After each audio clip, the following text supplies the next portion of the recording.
এর যে বাচ্চা হয় সে বাচ্চার দুধ খায়, তিনি হচ্ছে স্তন্যপায়ী প্রাণী। যে বাচ্চা হইল যেদিন হয় সেদিন থেকেই বাচ্চার 50 থেকে 60 মণ দুধ লাগে। কে খাওয়ায়?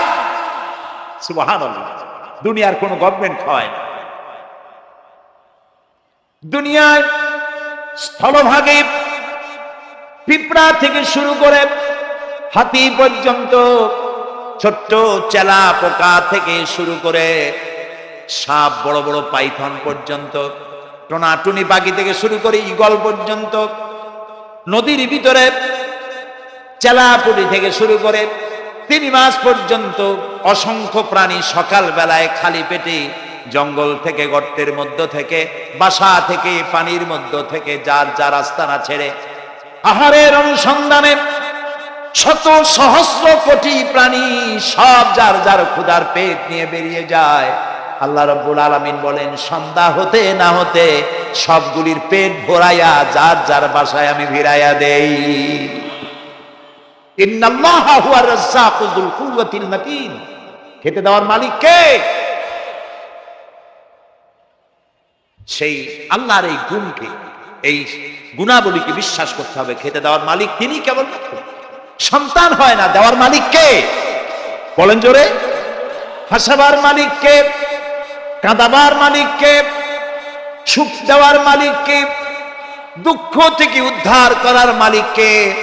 হায়াতের মালিক কে? মওতের মালিক কে?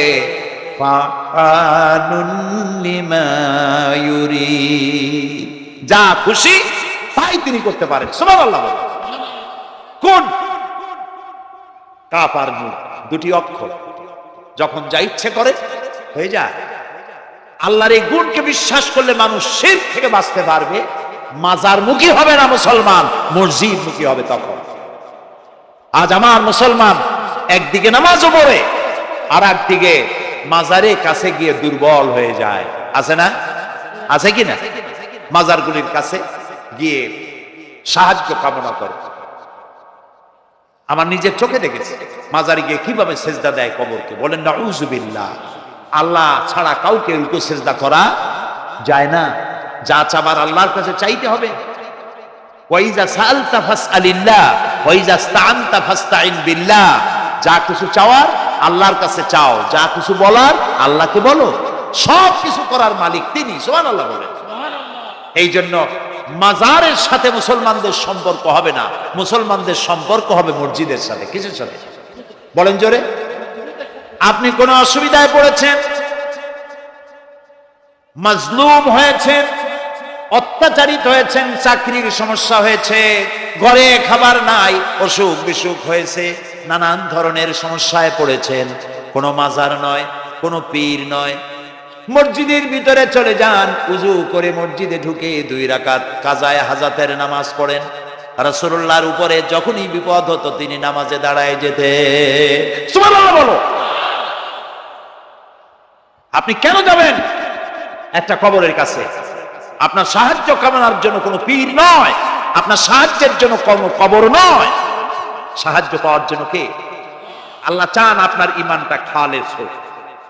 আল্লাহ তাআলা এটা বরদাস্ত করতে পারেন না যে মানুষ কারো কাছে গিয়া আরেকজনের কাছে গিয়ে নথি স্বীকার করুক। আল্লাহ সহ্য করেন না। ইন্না শিরকা লা যুলমুন আযীম। শিরক হচ্ছে মস্ত বড় জুলম, অত্যাচার। আল্লাহ সব থেকে অপছন্দ করেন কোন গুনাহ? বলেন শিরক। আল্লাহ সহ্যই করেন না।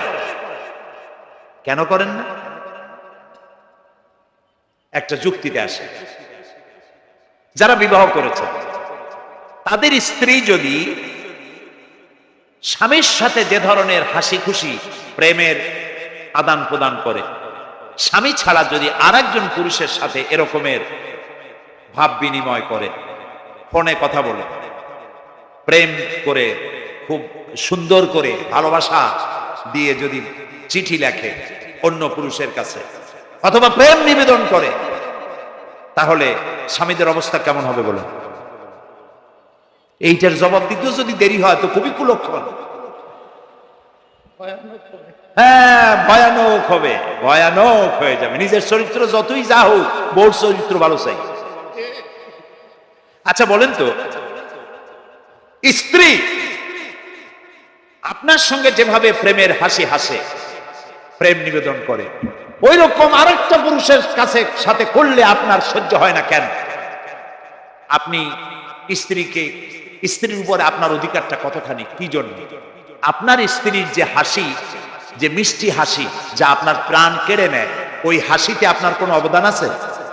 বলেন। তার যে টানা টানা চোখ, সুন্দর ভ্রু, মাথায় অনেক লম্বা চুল, শরীরটা সুন্দর, যৌবন, রূপ, এর ভিতরে আপনার কোনো অবদান আছে? হ্যাঁ আছে, একটু তো আছে।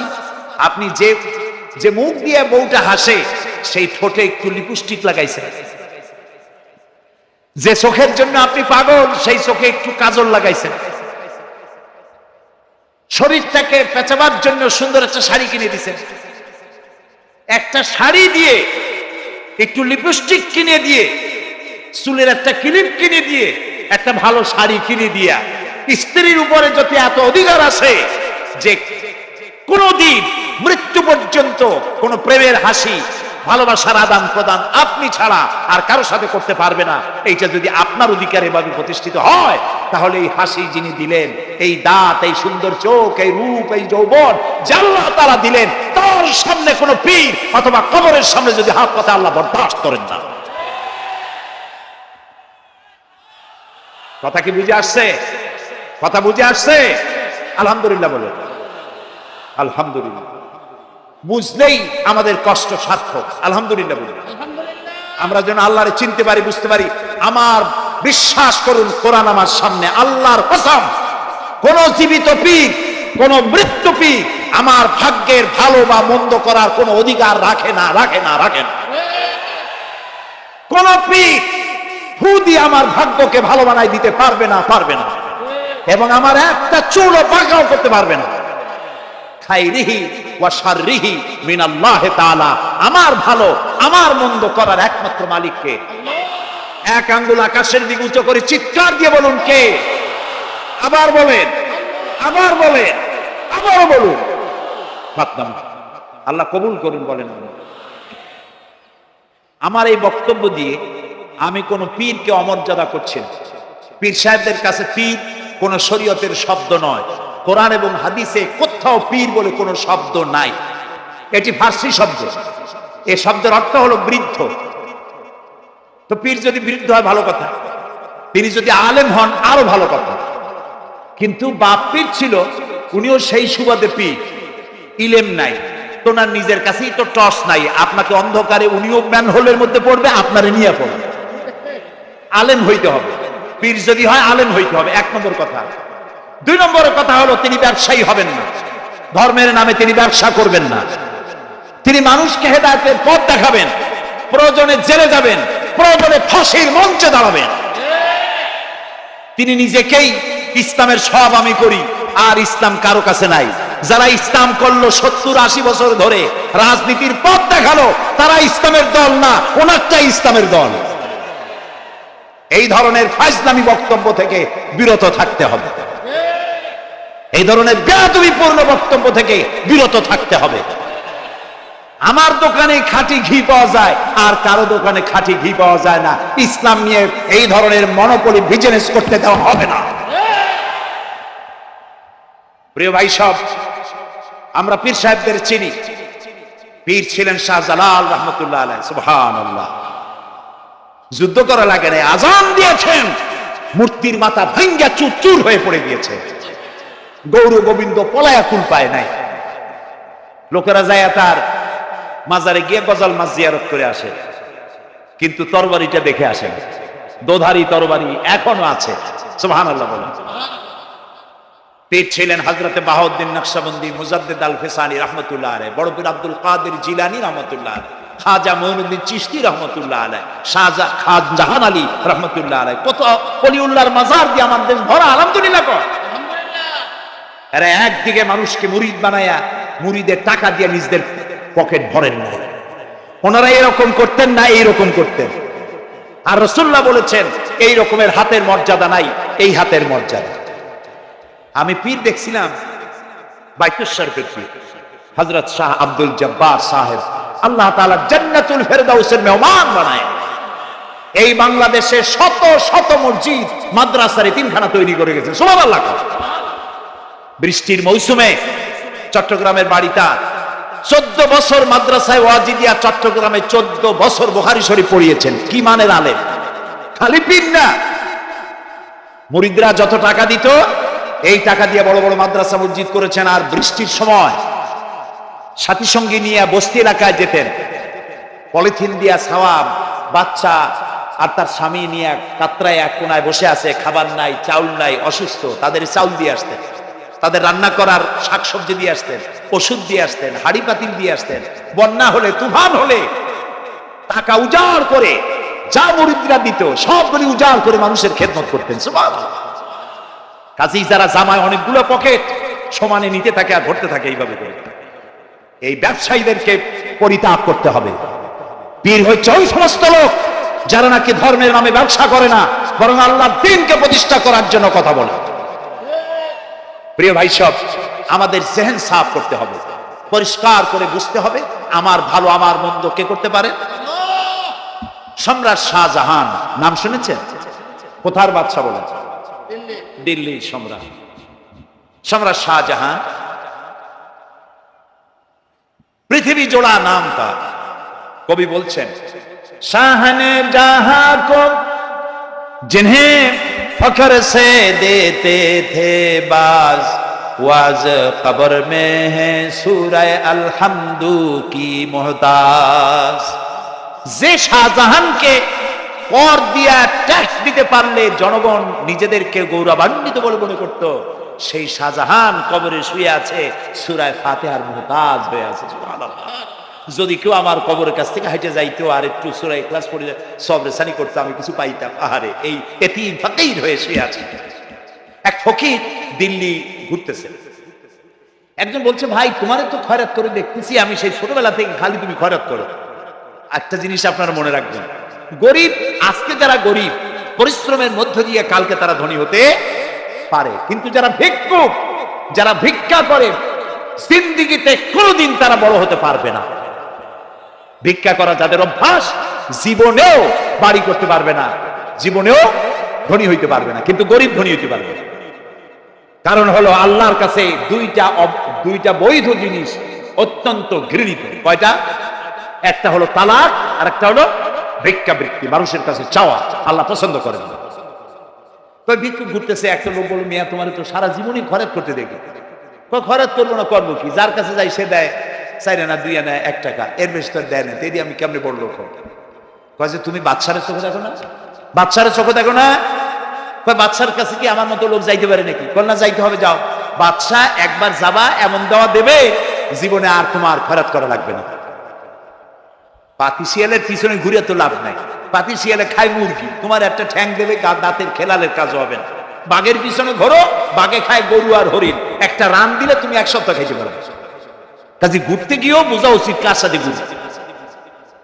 তো বলছে বাদশার কাছে যাও। বাদশারে পাবো কই? কই তো দেখলাম কেবল মসজিদে ঢুকিয়ে। তারপরে ফকির গিয়ে দাঁড়ায় আছে বারান্দায়, দেখে যে উনি বাদশা ভেতরে বসে হাত তুলে আছে ভাবে, আর চোখ দিয়ে পানি পড়ে দাড়ি ভিজে ভিজে পড়তেছে। নামাজ শেষ করে, মোনাজাত শেষ করে বাদশা বেরিয়েছে। কোন বাদশা? শাহজাহান। বাইরে আসার পর ফকির বলল, আসসালামু আলাইকুম, বলে ফকির রওনা করছে। বাদশা বলে, দাঁড়াও, তুমি যে রওনা করলা, তোমার তো ভিক্ষুক মনে হয়, আর লোকেরা যারা ভিক্ষুক না তারাও তো আমার কাছে চায়, আর তুমি তো ভিক্ষুক, চাইলে না কেন কিছু?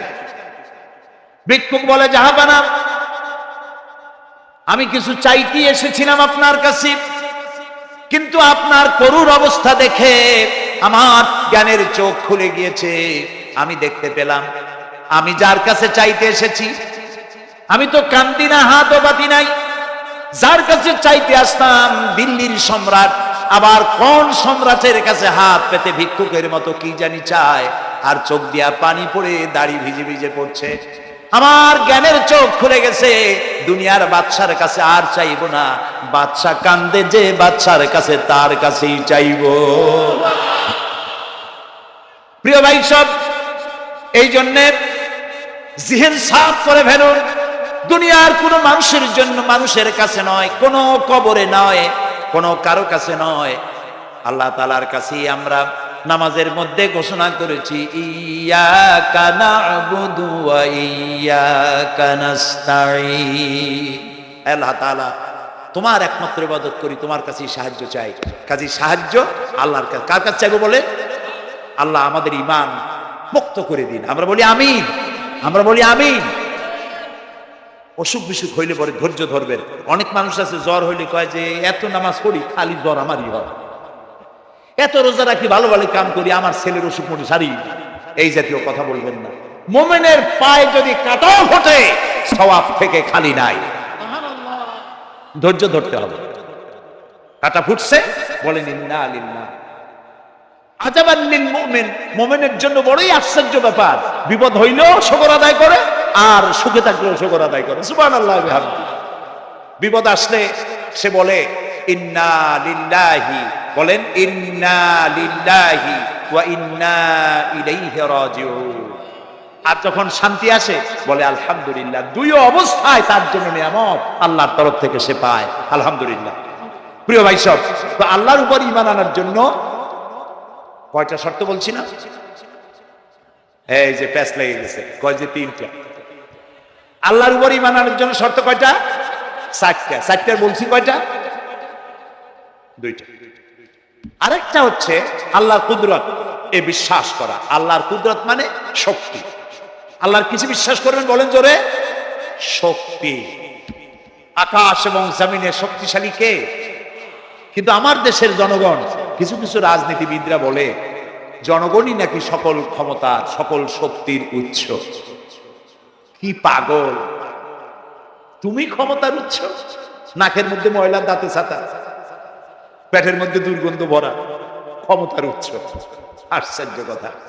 এই যে ক্ষমতার উৎস, হাজার হাজার লোক এখানে বসা, দুইটা ভাউয়া ব্যাংক যদি দুই কোণা দিয়ে ঢোকে, ভাউয়া ব্যাংক চেনেন?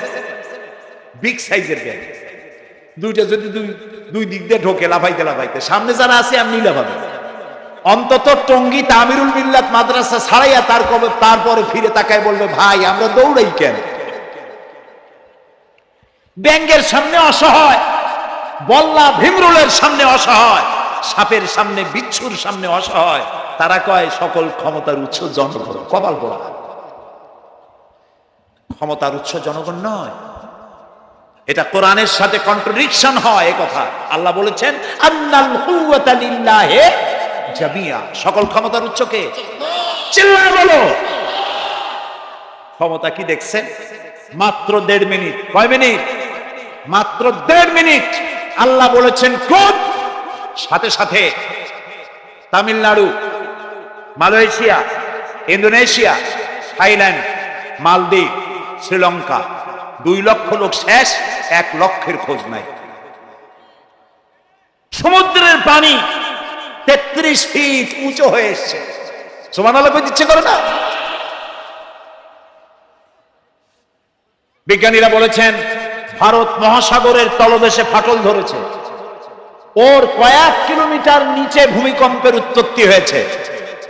ভারত মহাসাগরের পানি 3 হাত না 4 হাত, কত কিলোমিটার আল্লাহ জানে। এই কয়েক কিলোমিটার নিচে যে মাটি, সেই মাটিরও কয়েক কিলোমিটার নিচে ভূমিকম্পের উৎপত্তি। এখান থেকে ভূমির কম্পন হয়েছে। সেই ভূমিকম্পে সমস্ত মহাসাগরের মধ্যে, ভারত মহাসাগরের মধ্যে জলকম্পন শুরু হয়েছে। পানির কম্পন, মাটির কম্পন একসাথে। 33 ফিট উঁচা, মানে 4 তলা বিল্ডিং এর মতো উঁচু হয়ে আসছে পানি। 4 তলা পরিমাণ উঁচু হয়ে পানি চলে আসছে। বাড়ি গাড়ি সব কিছু খড় কুটার ন্যায় সব উড়িয়ে দিয়েছে। এগুলোর কপাল পোড়া নাস্তিক যেগুলি, তারা বলে প্রাকৃতিক দুর্যোগ। ওর বাপের মাথা। আচ্ছা, প্রাকৃতিক দুর্যোগ, প্রকৃতি কি? কোন জন্তুর নাম? প্রকৃতি কোন জন্তু, জানোয়ারের নাম? প্রকৃতি নিজে চলে না কেউ তাকে চালায়? কে চালায়? কপাল পোড়ারা তা বোঝে না।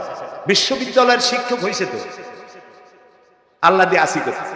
তবে সব খারাপ না, ভালো আছে আলহামদুলিল্লাহ।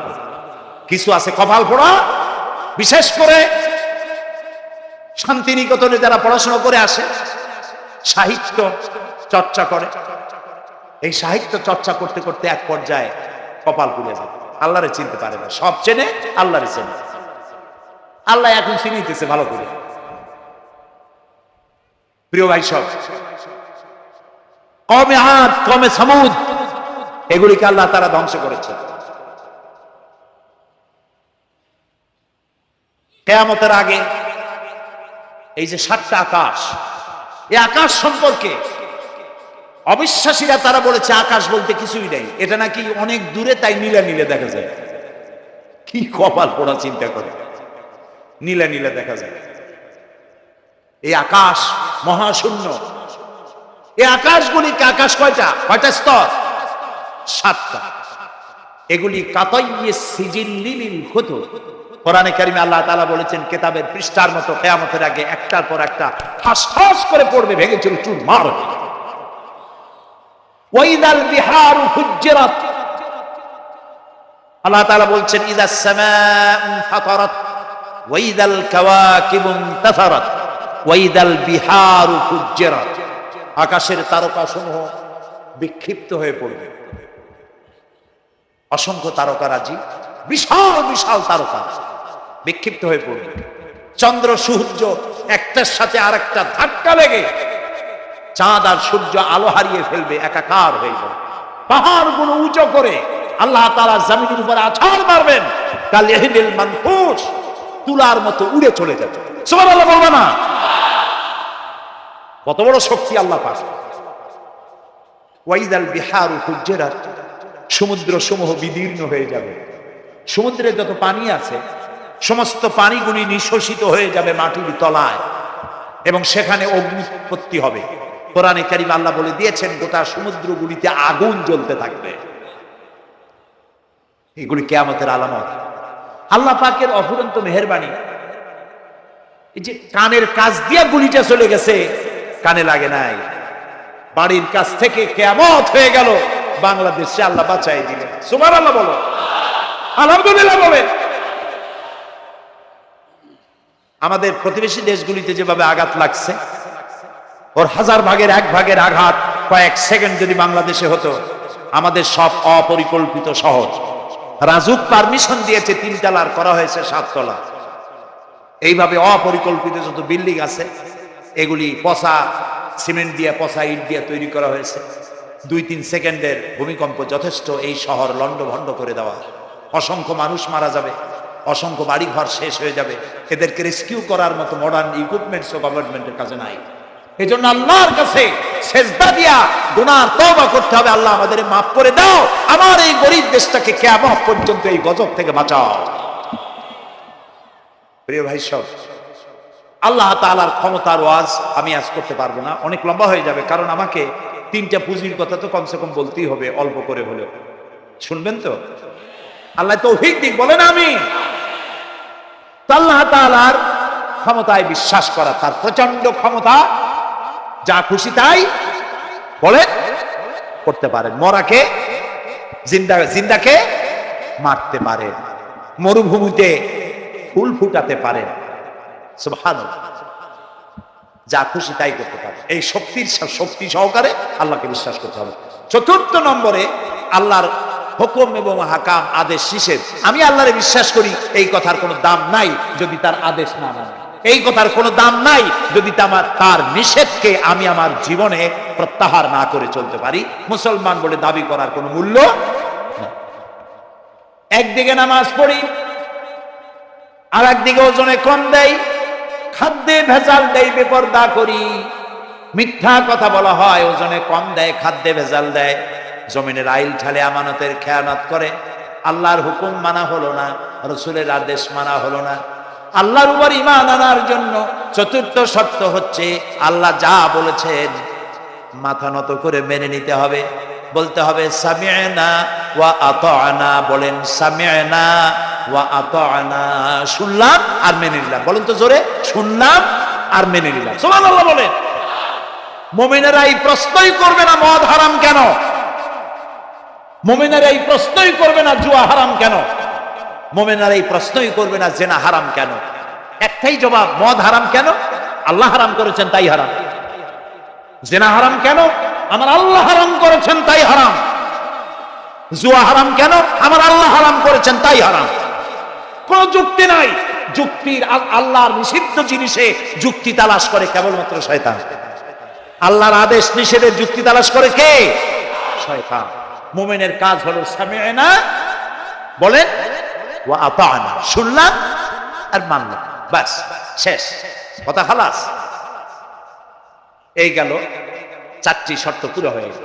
এই চারটি শর্ত যদি পূরণ করতে পারি তাহলে আল্লাহরে বিশ্বাস করছি এটা প্রমাণিত হবে, এটা জাস্টিফাই হবে, এটা সত্যতা প্রমাণ হবে যদি আল্লাহ হুকুম মতো। এক নম্বরে হলো, আমি আবার কথাটা প্যাকেট করে দিই যাতে করে আপনারা বাড়ি নিয়ে যাইতে পারেন। আল্লাহর উপরে ঈমান এনেছি, এই কথাটাকে কমপ্লিট করার জন্য শর্ত কয়টা? চারটা। এক নম্বরে আল্লাহর অস্তিত্বে বিশ্বাস, বলেন আল্লাহর অস্তিত্বে বিশ্বাস। দুই নম্বরে আল্লাহর গুণাবলীতে বিশ্বাস। তিন নম্বরে আল্লাহর ক্ষমতায় বিশ্বাস। চার নম্বরে আল্লাহর আদেশ এবং নিষেধে বিশ্বাস, মান্য করে চলা। আল্লাহ যেন এই তৌফিক আমাদের দেয়, বলেন আমিন। আল্লাহ রাব্বুল আলামিন দুনিয়ায় শান্তি, আখিরাতে জাহান্নাম থেকে মুক্তি দেওয়ার জন্য আল্লাহ পাক আমাদেরকে একটা ব্যবসার কথা বলেছেন। ওই ব্যবসায় পুঁজি কয়টা? বলেন। তিনটা পুঁজি। বলছি কয়টা? দেখেন যে কেমনি প্যাঁচ লাগে। বলছি মাত্র একটা, সে একটা ডাল বার করছি। এবার আসেন মূল পয়েন্ট। এবার দ্বিতীয় পয়েন্ট, রাসূলের প্রতি ঈমান। আমরা তো রাসূলের প্রতি ঈমান আনছি কিনা বলেন? রাসূলের প্রতি ঈমান এনেছি। আমাদের এই ঈমান যথেষ্ট নয়, কারণ আমাদের ঈমান হলো রবিউল আউয়াল মাসে ঈমান তাজা হয়, ঠিক না? ঠিক না? রবিউল আউয়াল মাস যখন আসে, ব্যানার টানাই, শামিয়ানা টানাই, রাস্তাগুলিতে ফ্ল্যাগ লাগাই আর আলোক সজ্জা করি। মন্ত্রীরা আসেন, নেতারা আসেন, সিরাতুন নবী মাহফিলে দাঁড়ায় বলেন নবীর আদর্শ অনুসরণ করা ছাড়া উপায় নাই। অথচ ওনার পা থেকে শুরু করে মাথা পর্যন্ত নবীর আদর্শ নাই। আবার এই নেতা রামকৃষ্ণ মিশনে, রামকৃষ্ণ পরমহংসদেব তার মঞ্চে গিয়ে বলেন রামকৃষ্ণের নীতির ছাড়া বিকল্প কিছুই নেই। আবার গৌতম বুদ্ধের জন্মবার্ষিকী উদযাপনের জন্য সেখানে গিয়ে বলেন গৌতম বুদ্ধের অহিংস নীতি অনুসরণ করা ছাড়া জাতির যোগীনাথ হওয়ার আর কোনো পথ নেই। যেখানে যায় সেই জায়গার গুড়ি ধরে। রবিউল আউয়াল মাস আসতে বলে, আলোকসজ্জা করে, ইয়া নবী সালামু আলাইকা, ইয়া রাসূল সালামু আলাইকা।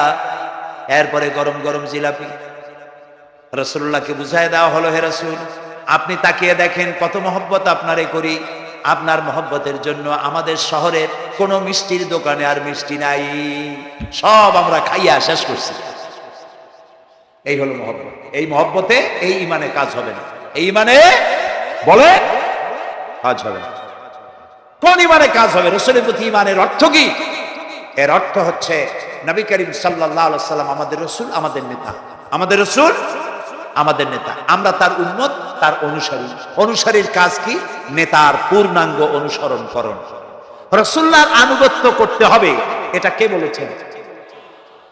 আল্লাহ রাব্বুল আলামিন সূরা আলে ইমরানের মধ্যে বলেছেন, কুল ইন কুনতুম তুহিব্বুনাল্লাহা ফাত্তাবিউনি ইউহিব্বুকুমুল্লাহ ওয়া ইয়াগফির লাকুম যুনুবাকুম আল্লাহু গফুরুর রহিম। হে নবী আপনি বলুন, তোমরা যদি আল্লাহকে ভালোবাসো তাহলে তোমার কাজ হচ্ছে, তোমরা যদি আল্লাহকে ভালোবাসো তাহলে তোমরা আমার আনুগত্য করো, আমার অনুসরণ করো। কার? রাসূলের। বলেন কার? রাসূলের অনুসরণ যদি তোমরা করো, খেয়াল করে শুনতেছেন তো?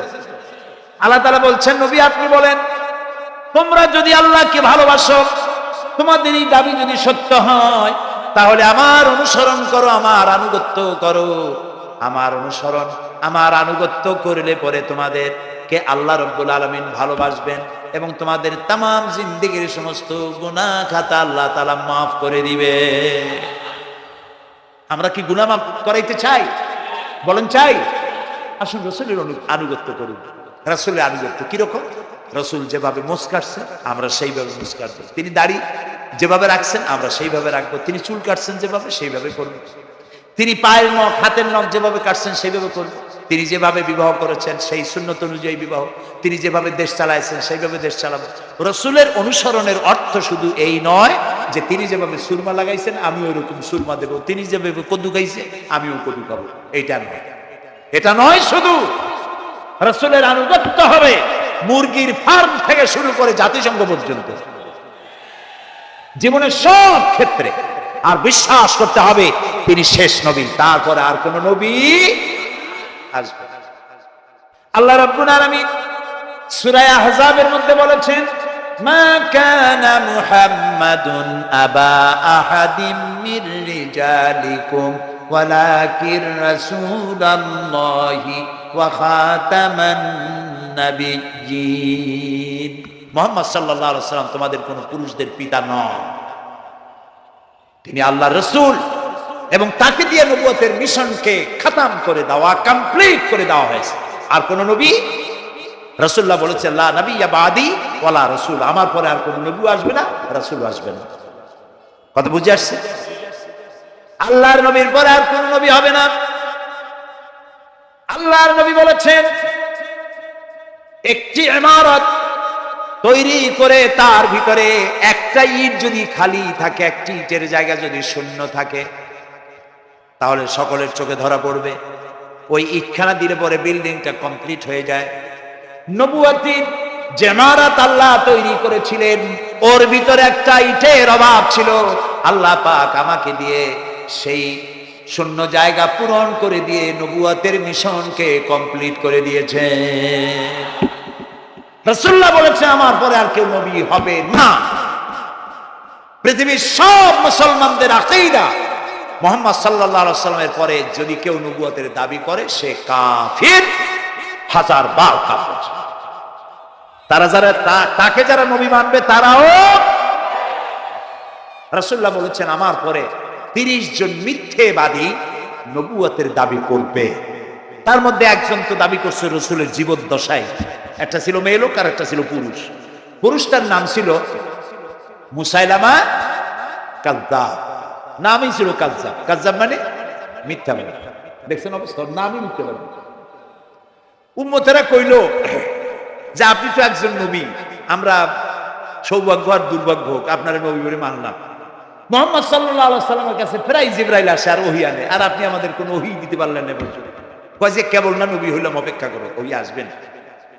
বেশ কিছুদিন যাওয়ার পর খুব চিন্তা ভাবনা করে কয় যে ওহী একটা আসছে। উম্মতেরা সব দৌড়ে আসছে, কি ওহী? কয় যে এইমাত্র শেষ রাত্রে জিবরাইল আসছিল, আইসে আমারে কয়ে গেল একটা সূরা নাজিল করল। সূরাটা কি? ইন্না আতাইনাকাল আকাক ফাসাল্লি লিরাব্বিকা ওয়াজআক ইন্না শানিয়াকা হুয়াল আবলাক। উম্মতেরা কয় সর্বনাশ, এই সূরা পড়তে গেলে তো আমরা কাইসা মরে যাব। এর অর্থ তো খুব বিকায়দা। কি কি সূরা নাজিল হলো আপনার উপর? ইন্না আতাইনাকাল আকাক মানে আমি তোমাকে হুতুম পেশা দান করেছি, সুতরাং তুমি তোমার প্রভুর উদ্দেশ্যে নামাজ পড়ো আর চিৎকার মারো, কারণ তোমার শত্রুরা সাদা এবং কালো বর্ণ। আমরা তো আগামাথা কিছু বুঝলাম না, কি হই? আচ্ছা ঠিক আছে, পয়গম্বর মুহাম্মদ সাল্লাল্লাহু আলাইহি সাল্লামকে তার উম্মতেরা নিয়ে যায় তাদের বাগানে, মাঝে মধ্যে নিয়ে যায়। নিলে পরে যে কুয়ায় পানি থাকে না, শূন্য কুয়া পানিতে ভরে যায়। যে গাছতলা দিয়ে তিনি হেঁটে যান, যে খেজুর গাছে খেজুর নাই, সেই গাছতলা দিয়ে রাসূল হেঁটে গেলেন, গাছে ফল ধরে যায়। আপনি তো এরকম কিছু দেখাইতে পারেন না। তোমরা তো আমার নেও না, চলো না যাই। নিয়ে গেছে, যাই দেখে যে কুয়ার পাড় দিয়ে যায়, যে কুয়ায় পানি থাকে তা থাকে, শুকায় যায়। যে গাছতলায় দিয়ে যায় ওই গাছে খোরমা থাকলে সাথে সাথে ঝরে যায়। উম্মতের কয় কি একটা কপাল পড়া নবী পাইলাম ভাগে। আল্লাহ তারে শেষ করছে, দুনিয়া থেকে জাহান্নামে চলে গেছে। সেই মহিলাটাও গেছে, সেও গেছে। রাসূলুল্লাহ বলেছেন এইরকম 30 জন মিথ্যাবাদী নবুয়তের দাবি করবে কিয়ামতের আগ পর্যন্ত। গোলাম আহমদ কাদিয়ানী, এ হলো ইতিহাসে আমরা যত পাই, তার পর্যন্ত 28 জন হয়েছে। মুহাম্মদ সাল্লাল্লাহু আলাইহি সাল্লামের ইন্তেকালের পর ওকে নিয়ে হয়েছে 28 জন। কয়জন হইল? বাকি আছে কয়জন? তাই বলে কিয়ামত যে এই 2 জন হইলি আগামী বছর বা 5-6 বছরের মধ্যে কিয়ামত হবে, ওইটা চিন্তা করি না।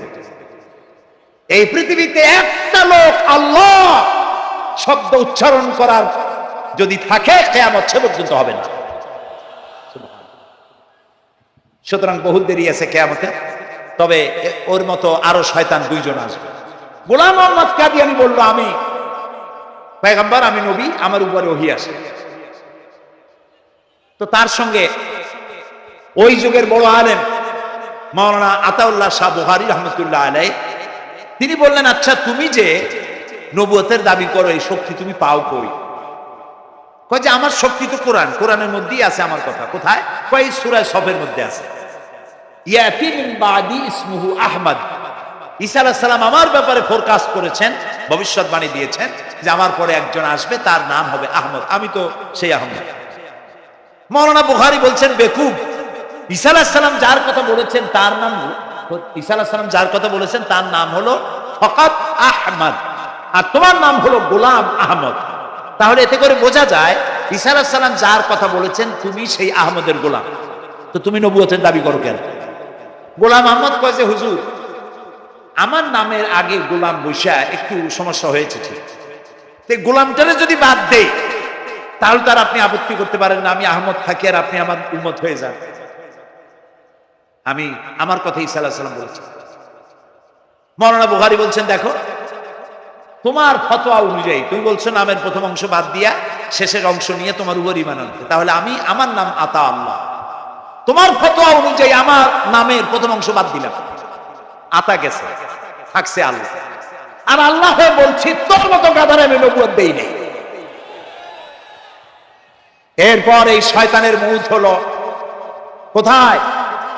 বলেন কোথায়? পায়খানার। এই কাদিয়ানীরা, গোলাম আহমদ কাদিয়ানী কাফের, ওরে যারা নবী বলে মানে তারাও কাফের। প্রিয় ভাই সব, পৃথিবীর 48টি মুসলিম দেশ কাদিয়ানীদেরকে নন মুসলিম মাইনরিটি হিসেবে ঘোষণা দিয়েছে রাষ্ট্রীয়ভাবে। সৌদি গভর্নমেন্ট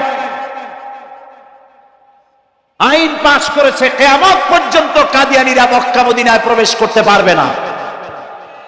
বিগত 100 বছরের ভিতরে কোন কাদিয়ানী মক্কা মদিনায় ঢুকতে পারে না। আজকে বাংলাদেশে খতমে নবুয়তের আন্দোলন নতুন কিছু নয়। দীর্ঘদিন থেকে এই উপমহাদেশে খতমে নবুয়তের আন্দোলন চলছে। এই আন্দোলন চলবে যতদিন পর্যন্ত সরকারের পক্ষ থেকে তাদেরকে নন মুসলিম মাইনরিটি ঘোষণা না করা হচ্ছে, আন্দোলন চলবেই। এদের লাশ রাস্তায় ফেলাই দিবা আর 14 কোটি মুসলমান তাকিয়ে তাকিয়ে দেখবে, তা বিশ্বাস করুন। খতমে নবুয়তের আন্দোলন যারা করেন, এই জাতির 14 কোটি মুসলমানের সমর্থন তাদের পেছনে রয়েছে। কাজী তাদের ব্যাপারে উচ্চবাচ্য কথা বলতে গিয়ে ব্যারিস্টার হন, আইনজীবী হন, যেই হন, খতমে নবুয়তের আন্দোলন যারা করে তাদের ব্যাপারে কথা বলতে গিয়ে মুখ সামনে কথা বলবেন। এদেশের মানুষ শহীদ হয়ে যাবে, কাদিয়ানীদেরকে বরদাস্ত করবে না। আমাদের দেশে হিন্দু, থামুন, আমাদের দেশে হিন্দু, খ্রিস্টান, বৌদ্ধ আমাদের দেশের নাগরিক অধিকার ভোগ করে না? আমাদের সমান নাগরিক অধিকার তারা ভোগ করে। কাদিয়ানীরাও হিন্দু খ্রিস্টানদের মতো নন মুসলিম মাইনরিটি হিসেবে এদেশে বসবাস করে নাগরিক সুবিধা ভোগ করবেন, কোনো অসুবিধা নাই। কিন্তু আপনি মুসলমান বলে দাবি করবেন না, শেষ নবী মানবেন না, আমরা এই ব্যাপারে কিয়ামত পর্যন্ত আপোষ করব না। কেবলমাত্র মূর্খ, দালাল, হারামখোর তারা এই কাদিয়ানীদের পক্ষ অবলম্বন করতে পারে, ইমানদারেরা পারে না।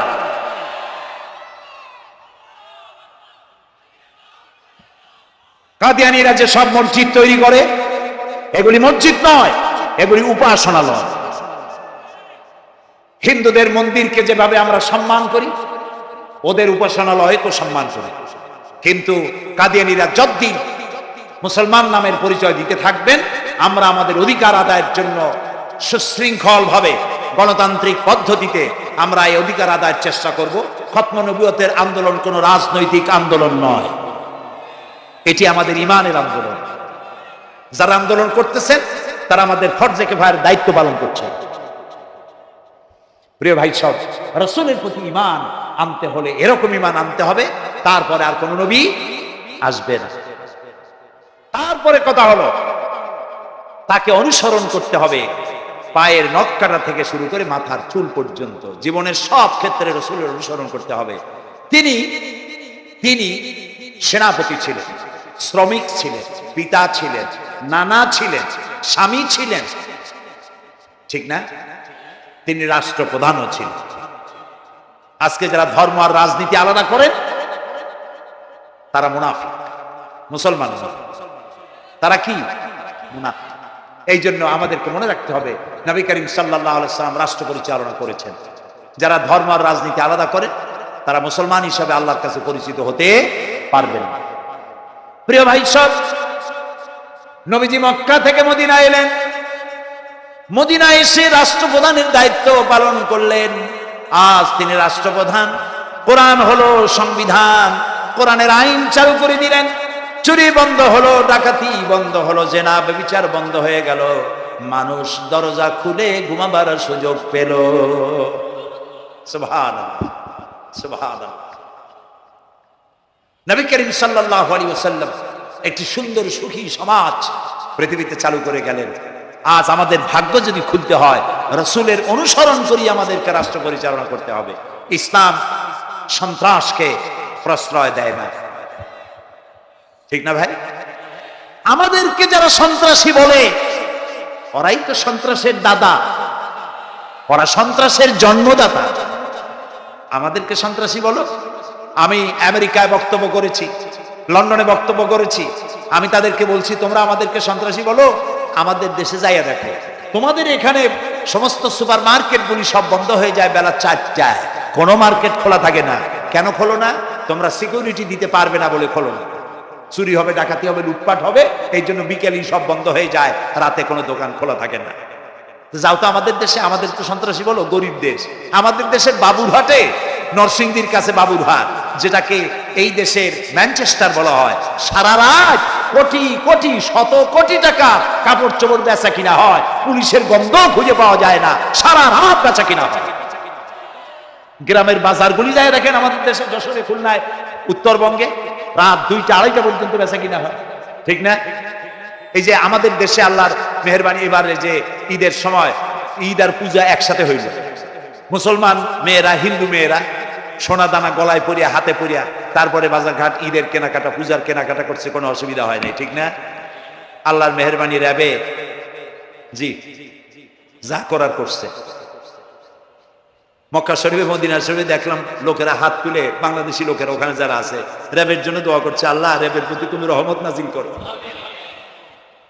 আল্লাহ রহম করুন। কেন আমি দেশের যতটা অসুবিধা হয়েছিল তার থেকে অনেক গুণ জ্ঞান হয়ে গেছে, আলহামদুলিল্লাহ, আলহামদুলিল্লাহ।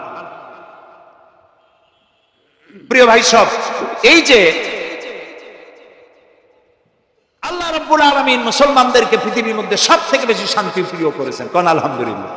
তোমরা আমার মক্কা যাইয়া দেখো, মক্কা মদিনায় যাইয়া দেখো, আমাদের কেউ সন্ত্রাসী? মক্কা মদিনায় লক্ষ লক্ষ মানুষ এই যে সব চলে গেছে, এখন কোথায় গেছে? সারা পৃথিবী থেকে মানুষেরা এখন ছুটছে ছুটছে, পৌঁছে গেছে, আর পথে আছে, প্লেনে আছে, নদীতে আছে, গাড়িতে আছে। সুবহানাল্লাহ, লক্ষ লক্ষ মানুষ চলে গেছে, সবার একই ড্রেস, একই গন্তব্য, একই স্লোগান, লাব্বাইক আল্লাহুম্মা লাব্বাইক। সব মানুষ চলে গেল। আমি 96-তে যখন পার্লামেন্টে আসলাম, প্রথম পার্লামেন্টে এক বক্তৃতার ভেতরে আমি বলেছিলাম যে আমাদের দেশে নেতা নেত্রীরা উমরা করে, হজ করে। আচ্ছা, আপনারা যাইয়া দেখেন কি করেন, কি আনেন কি? যাইয়া একটু তোয়াব করিয়া আসার সময় আতর আর পাথর, সুরমার খুরমা পকেট ভরে নিয়ে আসে, কিন্তু চোখে দেখেন না। আল্লাহ তাআলা বলছেন, আওয়ালাম ইয়ারাউ আন্না জাআলনা হারামান আমিনা, তোমরা কি দেখতে পাও না আমার এই হারামকে আমি কিভাবে নিরাপত্তার শহর বানিয়েছি? সুবহানাল্লাহ। রাত 2:30-3টার সময় চাঁদের মতো সুন্দরী যুবতী মেয়ে একাকিনী, কোনো পুরুষ সঙ্গী ছাড়া, নিজের ডেরা, নিজের তাবু ফেলে কাবা শরীফের ভিতরে এসে গেল। লক্ষ লক্ষ পুরুষের মধ্য দিয়ে আল্লাহর ঘর তওয়াফ করলো, তাহাজ্জুদের নামাজ আদায় করলো, এরপরে দোয়া দুরূদ করে কান্নাকাটি করে মেয়ে লোকটি একা কি লক্ষ লক্ষ মানুষের মধ্য দিয়ে নিজের ঘরে ফিরে গেল। কোন পুরুষের একবার তার চেহারার দিকে নজর পড়েছে তো দ্বিতীয়বার তার রূপ উপভোগ করার মতো সাহস কারো মনের মধ্যে জাগে না। হাজার বছরের ইতিহাস, মক্কা থেকে, মদিনা থেকে, আরাফাত থেকে, মুজদালিফা থেকে, মিনা থেকে একটা নারী লাঞ্ছিতা হয়েছে, ধর্ষিতা হয়েছে, অপমানিতা হয়েছে, এর ইতিহাস নয়। প্রিয় ভাই সব, প্রসঙ্গক্রমে এই টঙ্গী লক্ষ লক্ষ লোকেদের সমাবেশ হয়, আলহামদুলিল্লাহ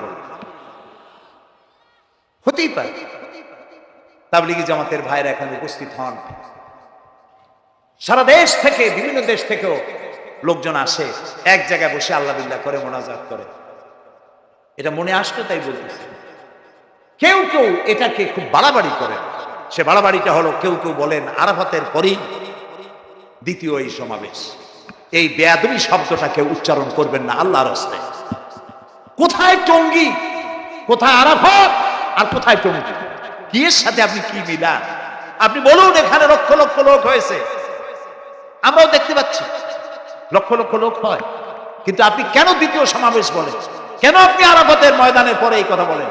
মহাগুনাহ, মহাবেয়াদবি। আরাফাতে যাওয়া ফরজ, টঙ্গীতে আসা নফল। আপনি কিসের সাথে কি তুলনা করেন? জিন্দিগিতে এই চিন্তা করবেন না। কিছু কিছু লোক আছে গ্রামের মধ্যে, অবশ্য কোনো আলেম, কোনো মুরব্বীরা এইসব কথা বলেন না। মূর্খ যারা, তারা এই ধরনের কথা ছড়াইছে গ্রামে। 3 বার টঙ্গীতে আসতে পারলে 1 হজের সওয়াব হয়। বলেন নাউজুবিল্লাহ। শুধু 3 বার না, কিয়ামত পর্যন্ত লোকের এখানে আসতে থাকবে, আরাফাতের ময়দানে 1 সেকেন্ডে যে সওয়াব হবে তাও হবে না। আরাফাত হচ্ছে সেই ময়দান যেখানে আদম আলাইহিস সালাম থেকে শুরু করে মুহাম্মদ রাসূলুল্লাহ সাল্লাল্লাহু আলাইহি সাল্লাম পর্যন্ত সব নবীদের চোখের পানি শুকিয়েছে। পৃথিবীর কোটি কোটি মানুষ এখানে কাঁদছে। আর আল্লাহ রাসূল বলেছেন, আল হাজ্জুল মাবরুর লাইসা লাহুল জাযাউ ইল্লাল জান্নাহ। একটা কবুল হজের সওয়াব আল্লাহর কাছে বেহেশত দেওয়া ছাড়া আর কিছুই নেই। মান হাজ্জা লিল্লাহ ফালাম ইয়ারফুস ওয়ালাম ইয়াফসুক রাজা কায়াউমিন ওয়ালাদাতহু উম্মুহু, রাওয়াহুল বুখারী। বুখারী শরীফের হাদিস। রাসূলুল্লাহ বলছেন, আরাফাতের ময়দান থেকে হাজিরা যখন বেরিয়ে যায় সন্ধ্যায়, মা যেমন নিষ্পাপ সন্তান প্রসব করে, আরাফাত থেকে হাজিরা তেমন নিষ্পাপ হয়ে বেরিয়ে যায়। আল্লাহর রাস্তায় আপনারা এই তুলনাটা কেউ করবেন না। বলবেন অনেক বড় সমাবেশ হয়েছে, লক্ষ লক্ষ লোক হয়েছে, বাস শেষ। এটা দ্বিতীয় সমাবেশ, আরাফাতের পরে এটা দ্বিতীয় স্থান অবলম্বন করেছে, এইসব বাজে কথা আর একদিনও বলবেন না। মহাবেয়াদবি যদি কেউ বলে থাকেন, আস্তাগফিরুল্লাহ পড়ুন আস্তাগফিরুল্লাহ। আল্লাহ সবাইকে ক্ষমা করুন বলুন আমি। এখানে আসতে দোয়া কবুল হবেই, কোনো গ্যারান্টি নেই, কোনো গ্যারান্টি নাই। কিন্তু রাসূলুল্লাহ বলেছেন আরাফাতের ময়দানে দোয়া কবুল হয়। রাসূলুল্লাহ বলেছেন, আল্লাহর ঘরের কাছে দাঁড়ায়া, মুলতাজিমে দাঁড়ায়া এমন কোন দোয়া করি নাই যে আল্লাহ কবুল করেন না। কাজে এই সব চিন্তা করবেন না। প্রিয় ভাই সব, রসুলের প্রতি ঈমান আনতে হলে রসুলের জীবনকে জানতে হবে। রসুলের জীবন আমরা অনেকেই জানি না। বাংলা ভাষায় বহুত বইপত্র বেরিয়েছে রসুলের জীবনী সংক্রান্ত। মেহেরবানি করে কিনবেন এবং পড়বেন। রসুলের প্রতি ঈমানের অর্থ হলো রাসূলুল্লাহর পা থেকে শুরু করে মাথা পর্যন্ত সবটা আমল করা এবং তাকে মোহাব্বত করা। রসুলকে কি করবো আমরা? কি মোহাম্মদ সে ওয়াফা তূনে তু হাম তেরে ये जहां चीज ही क्या लोह कलम तेरे। মুহাম্মদ সাল্লাল্লাহু আলাইহি ওয়াসাল্লামের সঙ্গে যদি তুমি মহব্বতের কানেকশন জুড়িয়ে দিতে পারো, তার অনুসরণ আর অনুকরণ যদি করতে পারো, আকাশ আর জমিন তো দূরের কথা, লোহ কলম পর্যন্ত আল্লাহ তোমার জন্য করে দেবে। নবী করিম সাল্লাল্লাহু আলাইহি ওয়াসাল্লামের উপর ঈমান আনার অর্থ হলো তার অনুসরণ অনুকরণ করো। 3 নম্বরে ওয়াতুজাহিদুনা ফি সাবিলিল্লাহি বিআমওয়ালিকুম ওয়া আনফুসিকুম। আল্লাহর রাস্তায় লড়াই করো জান দিয়া আর মাল দিয়া। কি দিয়ে কোন তো? জান দিয়া আর মাল দিয়ে। আমরা কিন্তু বলি হুজুর আসি আপনার সাথে, আপনার পিছনে আসি, জানটা দিয়ে দেব। এই মানুষেরা খুব চালাক। আপনি জান দিলে তো মাল থেকে যাবে, আগে দেবেন কি মাল, পরে দেবেন জান। মাল দিতে হবে, জান দিতে হবে আল্লাহর দ্বীন প্রতিষ্ঠার জন্য। রাসূলুল্লাহ জীবন দিয়ে, সাহাবায়ে কেরাম জীবন দিয়েছেন, রাসূলুল্লাহ রক্ত দিয়েছেন, দান মোবারক শহীদ হয়েছে। আমি দেখেছি ওহদের মাঠে, আমি ওহদে যখন সফর করেছি, আল্লাহ বহুবার নিয়েছেন আলহামদুলিল্লাহ। আমাকে সেখানকার একজন আলেম মদিনা, তিনি আমাকে নিয়ে গেলেন ওহদে বেশ কয়েক বছর আগে।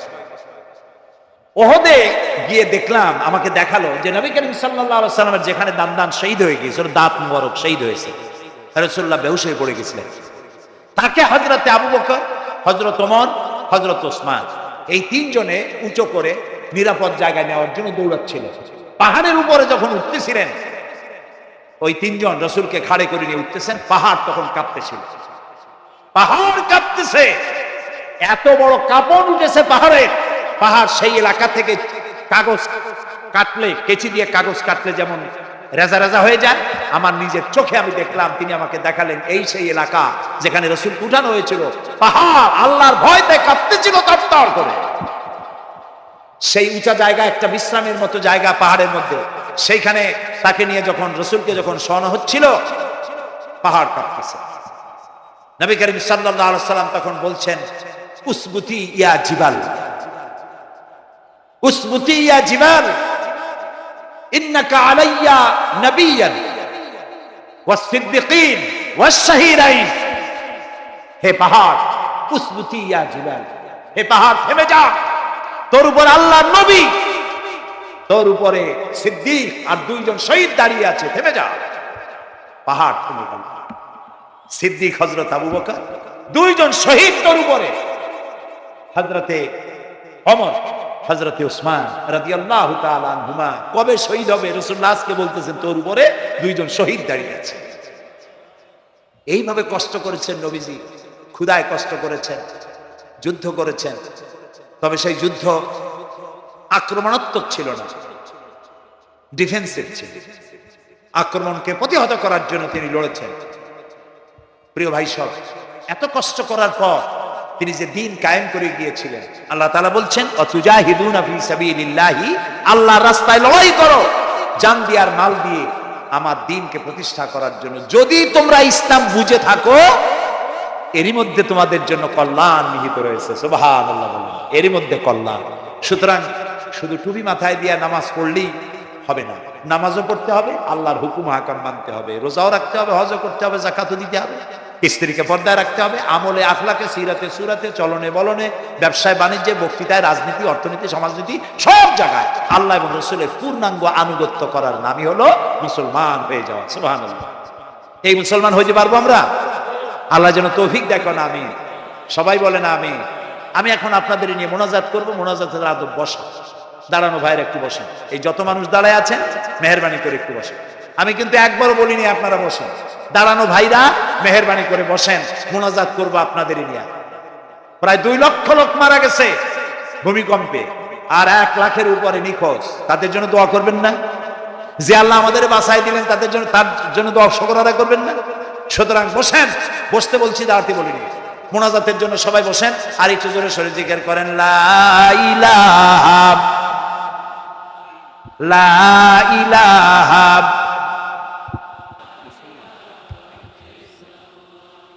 ঘামের শেষ হয়ে গেছে।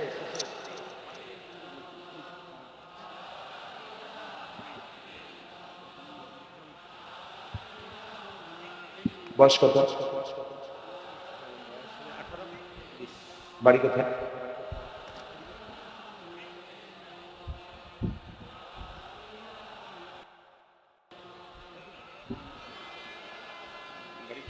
একটু জোরে, লা ইলাহা।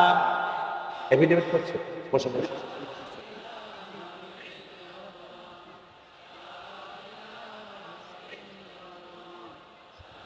আচ্ছা, আমি তো মোনাজাতের কথা বলছি। মোনাজাত থুয়ে যদি কেউ হাঁটে, তো এটা একটা বড় বদকিসমতির ব্যাপার। এত মানুষ একসাথে আল্লাহর কাছে মোনাজাতের লোক কিভাবে সামলায়, কেমনে হাঁটে?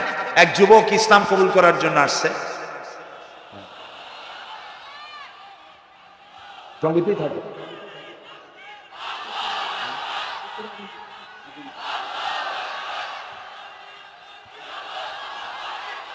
জি।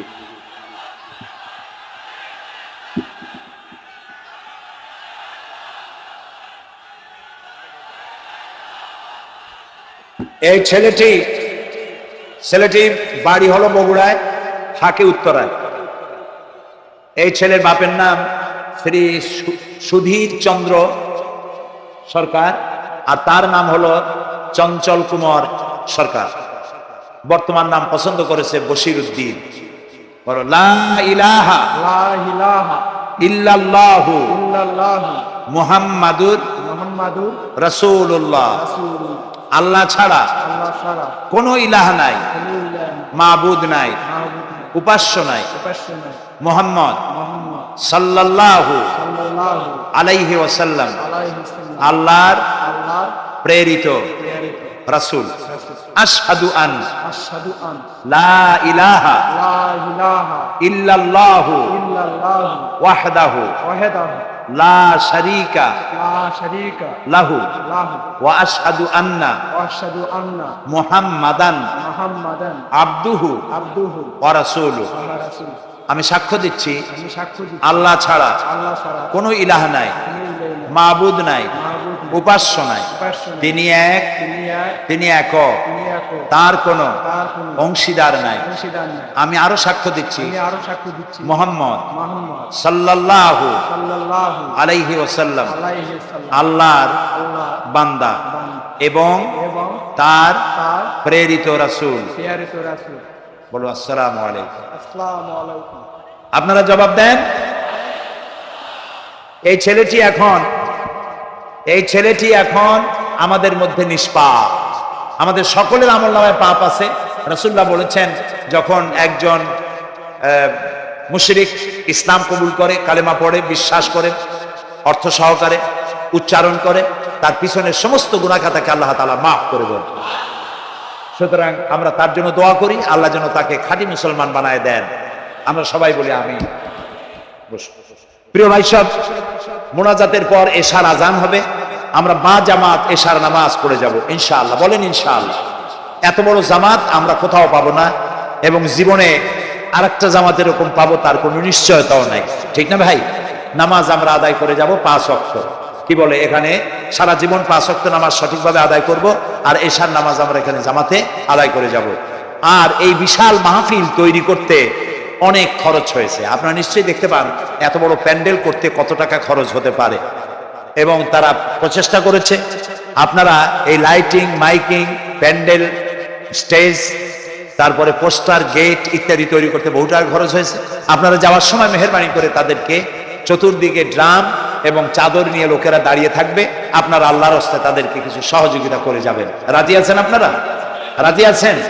আল্লাহ আপনাদেরকে তৌফিক দিন। মা বোনেরা যারা এসছেন, মা বোনদের জন্য আজকে তেমন কোনো কথা বলতে পারলাম না, তবে যা বলেছি নারী এবং পুরুষ সকলের জন্য সমভাবে প্রযোজ্য। আপনাদের জন্য একটু বেশি করতে হবে। এই রাসূলুল্লাহ বলেছেন, আল মারআতু ইজা সাল্লাত খামসাহা ওয়া সামাত শাহরাহা ওয়া আতাআত বালাহা ওয়া আহসানাত ফারজাহা। রাসূলুল্লাহ বলেছেন, যে সব মহিলারা 5 ওয়াক্ত নামাজ সঠিকভাবে আদায় করে, রমজান মুবারকের রোজা রাখে, সতীত্বের হেফাজত করে, স্বামীর আনুগত্য করে চলে, কিয়ামতের দিন ওই সব মহিলারা আল্লাহর জান্নাতের যে দরজা দিয়া খুশি সেই দরজা দিয়া জান্নাতে প্রবেশ করতে পারবে। সুতরাং আপনারা এই কথাগুলি মেনে চলুন। আল্লাহ আপনাদেরকে তৌফিক দিন। আমি মোনাজাত করব এখনই। আপনারা যাওয়ার সময় সকলে সহযোগিতা করে যাবেন। আর নামাজের জন্য একটি বই আছে, চরিত্র গঠনে নামাজের অবদান। আমরা যে নামাজ পড়ি অনেক সময় নামাজ হয় না। রাসূলুল্লাহ বলেছেন, সাল্লু কামা রাআইতুমুনি উসাল্লি। নামাজ পড়ো সেইভাবে যেভাবে আমাকে নামাজ পড়তে দেখো। জীবনের শ্রেষ্ঠ ইবাদত নামাজ, তাই যদি সঠিক না হলো তাহলে পণ্ডশ্রম হয়ে যাবে। এই জন্য নামাজ কিভাবে মানুষের চরিত্রে অবদান রাখে, আর নামাজটা কেমনে পড়তে হবে, রাসূলুল্লাহ কিভাবে পড়েছিলেন, সেটি আমার এই বইটিতে লেখা আছে। এটি চরিত্র গঠনের নামাজের অবদান। এখানে লাইব্রেরি আসছে, কোথায় আপনারা খুঁজে বের করে সেটা নিয়ে যাবেন। আর একটি হলো সূরা লোকমান। সূরা লোকমানের 2টা রুকুর তাফসীর করেছিলাম আমি চট্টগ্রামে, মাত্র 2 রুকুর তাফসীর। এই 2 রুকুর তাফসীর 5 দিনে শোনার পর 48 জন হিন্দু, বৌদ্ধ, মুসলমান হয়ে গিয়েছিল। যাকাত সম্পর্কে, মা বাপের অধিকার সম্পর্কে হযরতে লোকমান তার সন্তানকে যে নসিহত করেছে, সেই নসিহত 9টা নসিহত ছিল। ওই নসিহতগুলি আল্লাহর এত পছন্দ হয়েছে যে আল্লাহ তাআলা নিজে লোকমানের নসিহত কোরআন শরীফে উঠায় দিয়েছে। সুবহানাল্লাহ। সুতরাং আমার নিজের, আমার সন্তানদের ভালো করার জন্য এই নসিহতগুলি দরকার। এটির নাম যারা ক্যাসেট থেকে উদ্ধার করেছে নাম হলো তাফসিরে সাঈদী লোকমান, এবং সূরা লোকমান। এ পর্যন্ত 4টা তাফসির বেরিয়েছে তাফসিরে সাঈদী নামে, যেগুলি আমি তাফসির করেছি চট্টগ্রামে, সেগুলি এসব বই ওখানে পাওয়া যাবে।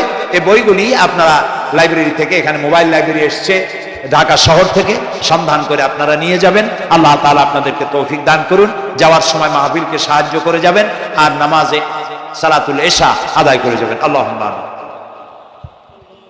ربنا ظلمنا أنفسنا وإن لم تغفر لنا وترحمنا لنكونن من الخاسرين ربنا لا تزغ قلوبنا بعد إذ هديتنا وهب لنا من لدنك رحمة إنك أنت الوهاب আয় আল্লাহ তাআলা, হাজার হাজার মুসলিম জনতা, পুরুষ এবং নারী, আমরা তোমার দরবারে হাত তুলেছি, গুনার বোঝা মাথায় নিয়ে হাত তুলেছি। দয়া করে আমাদের জিন্দেগীর সমস্ত গুনাহ খাতাকে আল্লাহ মাফ করে দাও। আয় আল্লাহ তাআলা, আমাদের মধ্য থেকে আমাদের মা বাপ যাদের দুনিয়া থেকে বিদায় হয়ে গেল, কবরগুলিকে জান্নাতের টুকরায় পরিণত করে দাও। রব্বির হামহুমা কামা রব্বায়ানি সগীরা। সবাই পড়েন রব্বির হামহুমা কামা রব্বায়ানি সগীরা।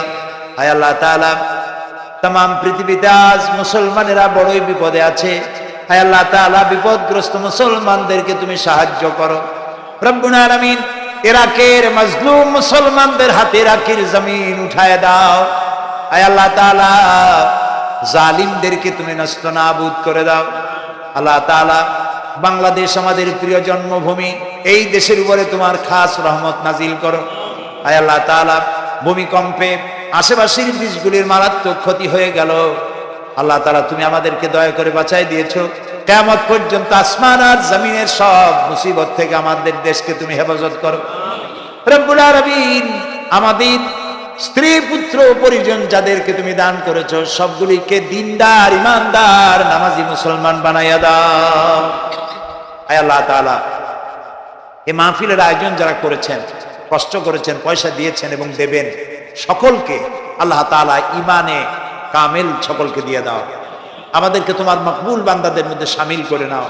আল্লাহ তাআলা, যারা হজে চলে গেছেন, যারা রাস্তায় আছেন যাওয়ার পথে, এবং আরো যারা যাবেন, আল্লাহ তাআলা সকলের যাতায়াত আসান করে দাও, সকলের হজকে কবুল করে নাও।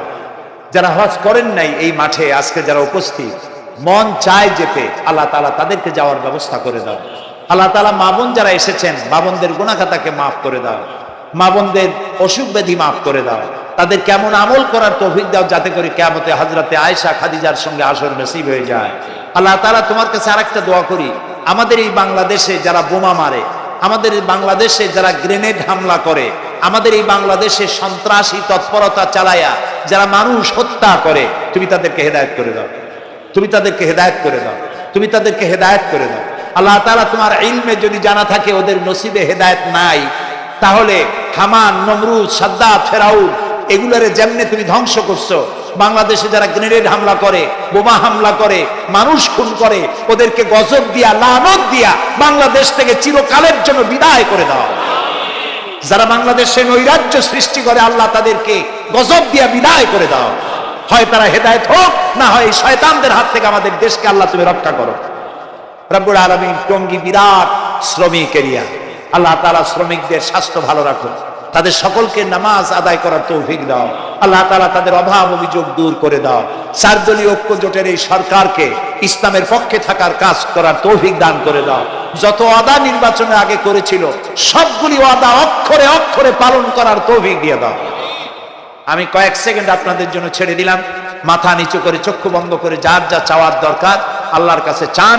এই বিশাল মাহফিলে আল্লাহ তাআলা দোয়া কবুল করবেন ইনশাআল্লাহ।